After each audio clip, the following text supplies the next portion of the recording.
Welcome back. In this video, we're going to look at example problems involving Macaulay and modified durations. Let's get to it. All right, so here's our first example. We have an investment pays $3,000 at the end of year 1 and $5,000 at the end of year 3. The investment is purchased to yield an effective annual rate of 8%. Find the Macaulay duration and modified duration for this investment.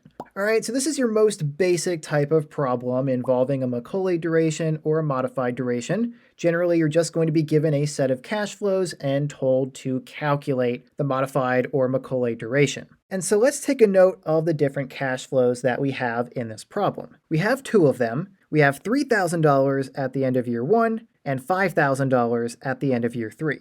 So if we draw out a timeline here, we'll start at time equals 0, and then we're going to branch out here. This will be time equals 1, time equals 2, and time equals 3. All right, so I'll label that. Here's t equals 0, t equals 1, t equals 2, and t equals 3. And then we don't really need the rest of that timeline, although it would continue on forever. We only have payments that occur during the first 3 years, or the first 3 periods of this scenario. All right, so at the end of year 1, we have a $3,000 payment. So we have $3,000 right here, and then $5,000 at the end of year 3. So we have $5,000 right there. All right, and then also notice that the investment has an effective annual rate of 8%, which means that the interest rate I is equal to 0.08. All right, so now we have our timeline that shows when our cash flows are made or when our payments are made, and we have the interest rate that we will use to help us calculate the Macaulay duration and the modified duration. Now what we have to do is actually calculate each of those durations. Now the way that I recommend that you go about this, especially if you have to calculate both durations, is calculate the Macaulay duration first and then use that to calculate the modified duration. Because the Macaulay duration and the modified duration are directly related, they only differ by a factor of the present value factor. And I'll show you that in just a little bit, but we're going to start by calculating the Macaulay duration for these two cash flows. And so remember, to calculate the Macaulay duration, you need to use the following formula. The Macaulay duration, or the MACD, is equal to the sum of the time for which the payment was made times the amount of the payment times the present value factor that will bring the value of that payment back to the present at time equals 0. So essentially what we're doing here is we're summing up the present value of each of the payments, but each of those present values is being multiplied by the value of the time at which those payments are being received. All right, and then all of that is divided by the sum of the value of the cash flows times the present value factor to the power of t that corresponds to that cash flow. And so basically the denominator here is just the present value of all of your cash flows or all of your payments.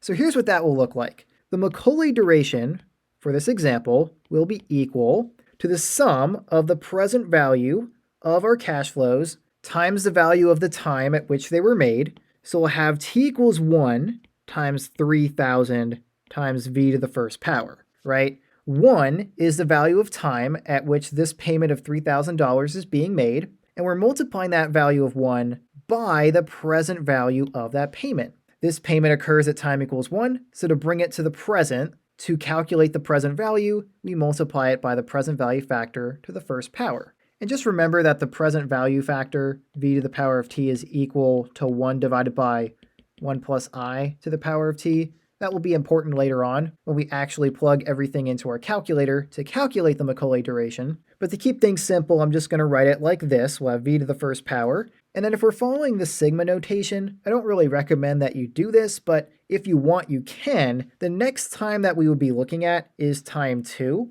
So we would have plus 2 times the value of the cash flow made at time 2, which as you can see from this timeline, we don't have a payment at time 2. So we would have 2 times a cash flow of 0 times the present value factor squared. Now this is just going to be 0 because 0 times anything is 0. So that whole term just becomes 0. So we can just cross that out. We don't really need to include that term. But if you were following the sigma notation and going in order from t equals 1 to t equals 3, then you would want to include that term. But generally, I don't bother with that. I just look at the cash flows that we do have and multiply the present value of those cash flows by the time at which they were made, and then just add that together. All right, because next up, what we're going to have is plus 3, that's for time equals 3, multiplied by the value of the cash flow made at that time, or the value of the payment, which is 5,000. And then we want to multiply that by the present value factor cubed, which will bring the value of that payment back to the present. All right, so we have 3 times the present value of that payment made at time equals 3. And then all of this is divided by the present value of the two payments. So they're not going to be multiplied by the time at which they're made anymore. We're just going to have 3,000 times v to the first power. And then once again, if you're following the sigma notation, you would have plus 0 times v squared and then plus 5,000 times v cubed. But once again, 0 times anything is 0, so we really don't need that term. Now, if you remember that v, the present value factor, is equal to this expression, and you use an interest rate of 0.08, then you would find, after plugging in this expression into your calculator, that the Macaulay duration for this set of cash flows is equal to 2.177 and some more decimals, but I'm going to round it off there. So this right here is the Macaulay duration, but that's only half of our problem, right? We also want to find the modified duration for this investment, which we can actually find pretty easily. I referred to this earlier, but the Macaulay duration and the modified duration are actually related, and that relationship is expressed by this formula. The modified duration is equal to the Macaulay duration times the present value factor to the first power. So our modified duration in this example, mod d, will be equal to the Macaulay duration of 2.177 and some more decimals times the present value factor to the first power, which will just be 1 divided by 1 plus I, which will be 1.08. And so 2.177 and more decimals times 1 divided by 1.08 will be equal to 2.015 and some more decimals. That is the modified duration for this example. Okay, and when you calculate this for yourself, be sure to save this value into your calculator first and then multiply that by this present value factor. Don't round this off and then multiply it. To get the most accurate answer, you want to use that full value and multiply it by 1 divided by 1.08. Okay, let's take a look at another example. All right, so here's our second example. We want to determine the Macaulay duration of a 10-year, 1,000 par value bond with 7% annual coupons and an effective annual interest rate of 5.5%. Now, this is going to be a pretty quick example. This example is to demonstrate how you can take a shortcut to quickly calculate the Macaulay duration of a bond with annual coupons. Right? That's exactly what we want to do in this problem. We want to find the Macaulay duration of a 10-year, 1,000 par value bond with 7% annual coupons and an effective annual interest rate of 5.5%. When you have a bond with annual coupons and an annual yield rate or interest rate, there's a very nice formula that you can use to calculate its Macaulay duration fairly quickly. And it looks like this. The Macaulay duration is equal to 1 plus I divided by I minus 1 plus I plus n times r minus I divided by r times the quantity 1 plus I to the power of n minus 1 plus I. All right, and you'll notice that the par value or the face value or the redemption amount is not a part of this calculation at all. All we need to know is I, the annual effective interest rate or the annual yield rate, r, the annual coupon rate, and n, the number of years. All right, it's important that I stress this. This formula only works for bonds with annual coupons. There is another version of this formula that I show in my lesson video where I show you an adjusted form of this formula for a bond with semi-annual coupons. Okay, so in this case, we have a 10-year bond, right? So n is equal to 10. Our coupon rate is 7% because the bond has 7% annual coupons. So R is equal to 0.07, and then the yield rate, which I'm going to label with I in this case, is an effective annual interest rate of 5.5%. So I is equal to 0.055. So using these three values, we can use this formula to find the Macaulay duration of this bond. So here's what we'll have. The Macaulay duration of this bond will be equal to 1 plus I, and remember that I is 0.055, so we'll have 1.055 divided by I, which is 0.055, minus 1 plus I, so we'll have another 1.055 0.055 plus n times r minus I. So we'll have 10 times r minus I. So we'll have 0.07 minus 0.055. So we'll have 0.07 minus 0.055. And then that is all divided by r, which is 0.07. So we'll have 0.07 times 1 plus I to the power of n. So we'll have 1.055 to the power of 10 minus 1, and then plus I, which is 0.055. Okay, now you could go through and simplify this if you wanted to. You could try to make this calculation as simple as possible, but just get it to a point where you are comfortable plugging it into your calculator, and once you're able to do that, you'll find the Macaulay duration of this bond. All right, so that's what I'm going to do in this case. I'm just going to plug this whole expression into my calculator, and I'll find that the Macaulay duration of this bond is equal to 7.658 and some more decimals. So that is the Macaulay duration of this 10-year bond with annual coupons. Okay, let's take a look at one more example for this video. All right, so here's our last example. We have that annuity A pays $1 at the beginning of each year for 3 years. Annuity B pays $1 at the beginning of each year for 4 years. The Macaulay duration of annuity A at the time of purchase is 0.9. Note that both annuities A and B offer the same yield rate. Calculate the Macaulay duration of annuity B at the time of purchase. All right, so there's a little bit more going on in this problem than in the previous two examples. We are working with two different sets of cash flows, or two different annuities in this problem, and we already know the Macaulay duration of one of them, but we want to find the Macaulay duration of the other. All right, and so what that means is we're probably going to need that value of the Macaulay duration for annuity A in order to find the Macaulay duration of annuity B. And you'll see why that's the case in just a little bit.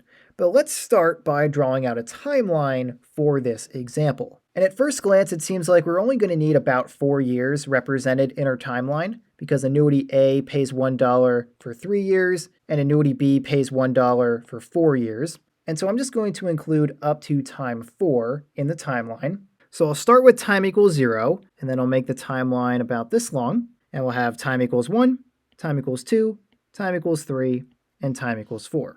And so I'll label those. We'll have t equals 0, t equals 1, t equals 2, t equals 3, and t equals 4. Okay?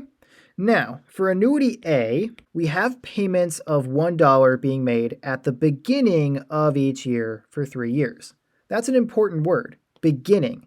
What this means is that this annuity, annuity A, is an annuity due. The payments are being made at the beginning of the year, or the beginning of the period. So for the first year, or the first period, that would be from time equals 0 to time equals 1, if the payment is being made at the beginning of that year, then that first payment would be valued at time equals 0. All right, so our 3 payments of $1 will be at time equals 0, time equals 1, and time equals 2. Those are the $1 payments made at the beginning of each year for 3 years.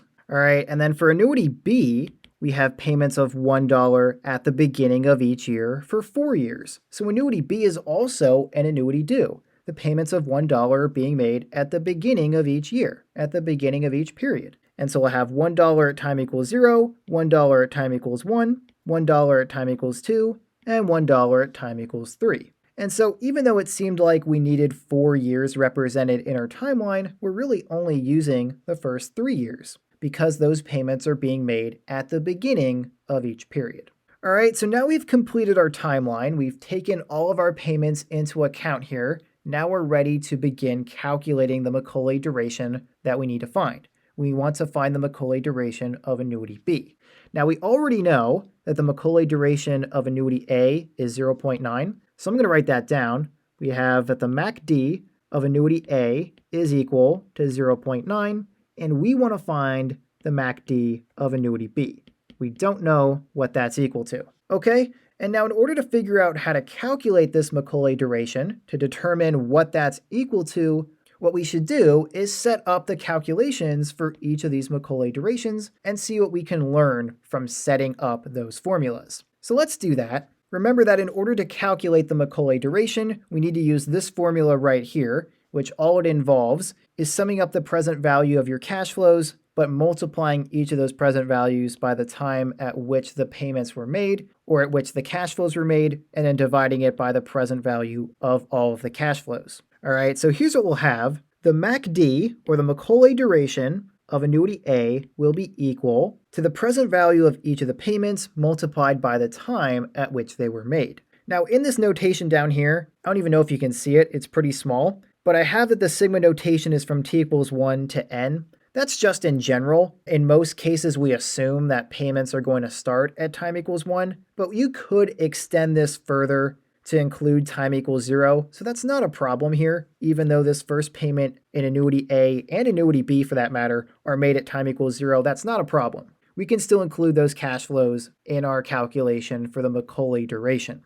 Okay, so the first part of our calculation for the Macaulay duration of annuity A will be times 0 multiplied by the value of the cash flow of $1 times the present value factor to the power of 0. All right, then we'll add that to time equals 1 times the cash flow of $1 times the present value factor to the first power, and then we'll add that to time 2 times the cash flow of $1 times the present value factor squared. All right, that will bring back that $1 payment at time equals 2 back to the present. Just like the present value factor to the first power, we'll bring this $1 payment back to the present, and this $1 payment is already in the present, so we multiply it by v to the power of 0, which is just 1.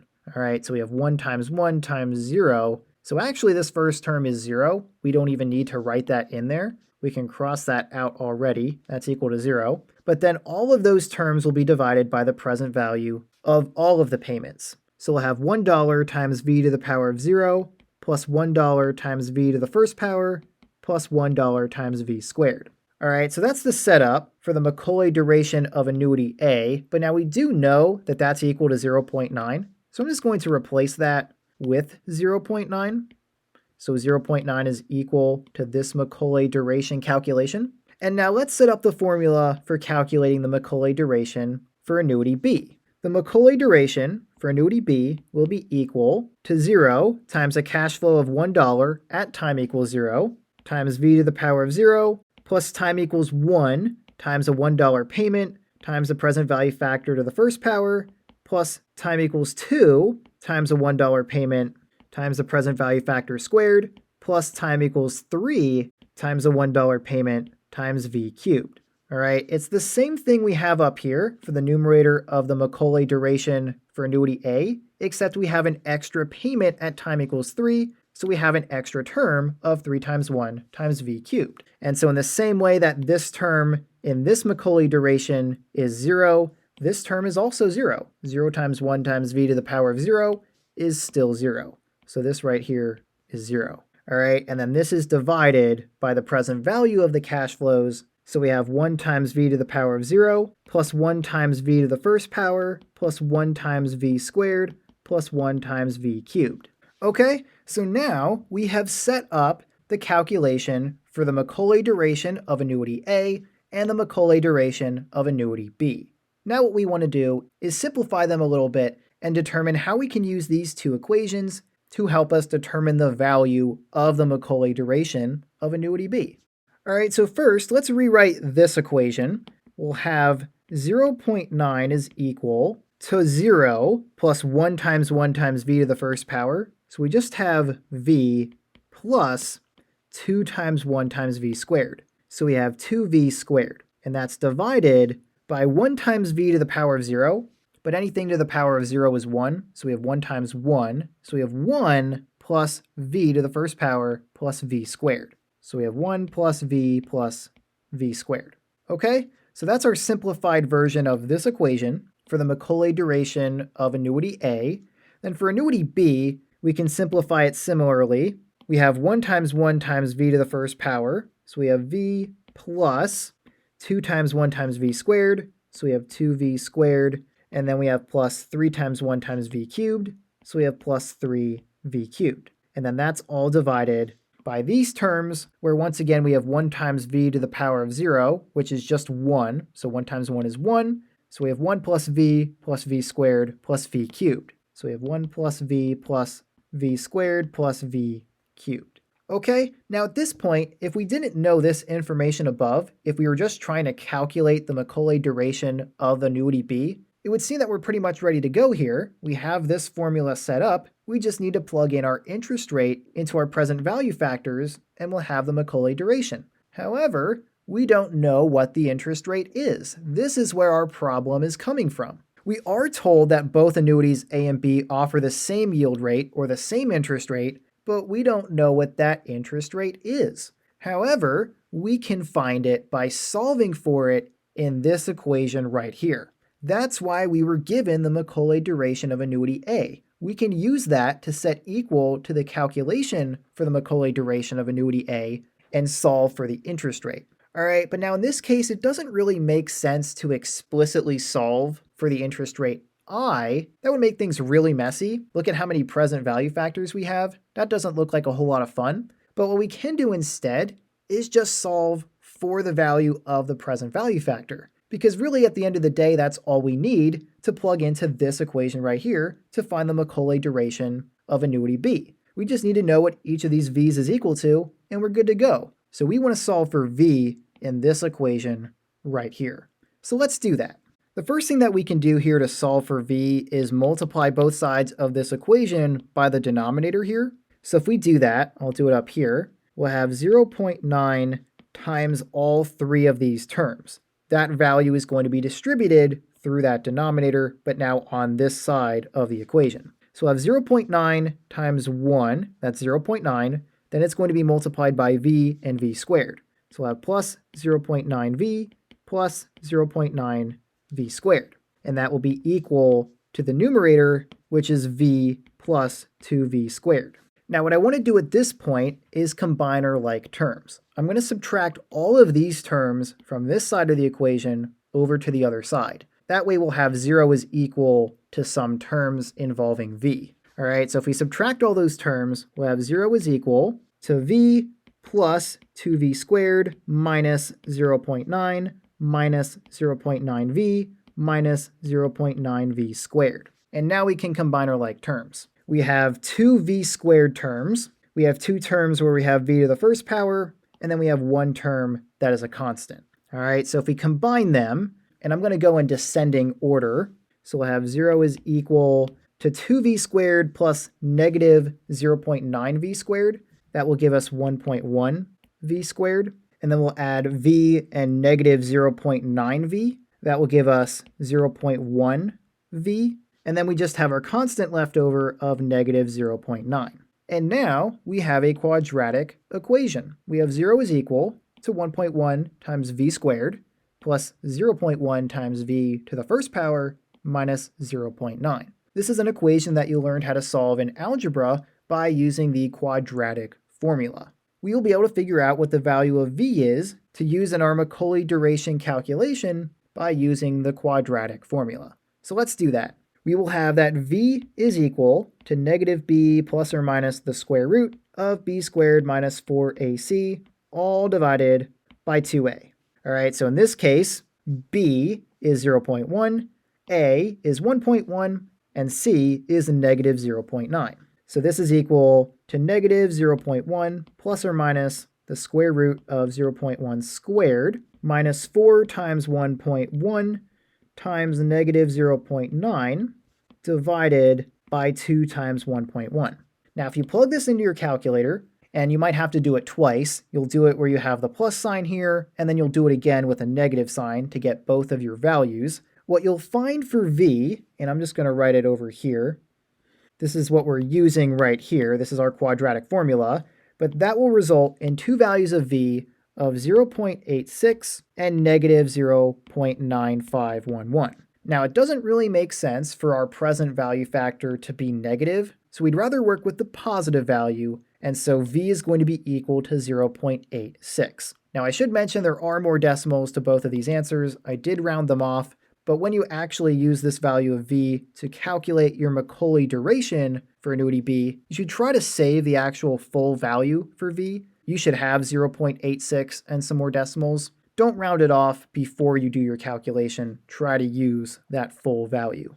Okay, so we're not going to use this negative value for V that results from the quadratic formula. we're just going to use 0.86 and whatever the other decimals are. Okay, that's what we found that the value of V is from using this equation, which was the Macaulay duration for annuity A. By using that equation, we now know the present value factor that is also going to correspond to annuity B, since both annuities offer the same yield rate, and so we can plug this value in here for V, V squared, V cubed, and V squared, and V cubed down here to calculate the Macaulay duration of annuity B. So let's do that. We will have that the Macaulay duration for annuity B is equal to 0.86, and once again, remember to save all those other decimals somewhere in your calculator, and they'll have plus 2 times 0.86 squared plus 3 times 0.86 cubed divided by 1 plus 0.86 plus 0.86 squared plus 0.86 cubed. All right, now if you plug all of that into your calculator, you will find that the Macaulay duration of annuity B is equal to 1.313 and some more decimals. That is the final answer to this example problem. All right, so that's it for this example, and this was also the last example for this video, but if you want to see some more examples involving Macaulay and modified durations, I do have a couple more available on my membership site, and so if you're interested in seeing those examples, I would encourage you to check out my membership site and consider joining. There's a whole lot of other videos there that you might find helpful as you're learning different topics in financial mathematics. Not to mention that you'll also get access to all of my videos, but in a dark mode format, which means that all the colors have been inverted, so the background is black and my writing is generally white, where it would normally have been black. All right, so if that interests you, feel free to check that out. There'll be a link in the description, but that's it for this video. If you have any questions, feel free to leave those in the comments. But if you don't have any questions, this is all I had for now, so I will see you next time.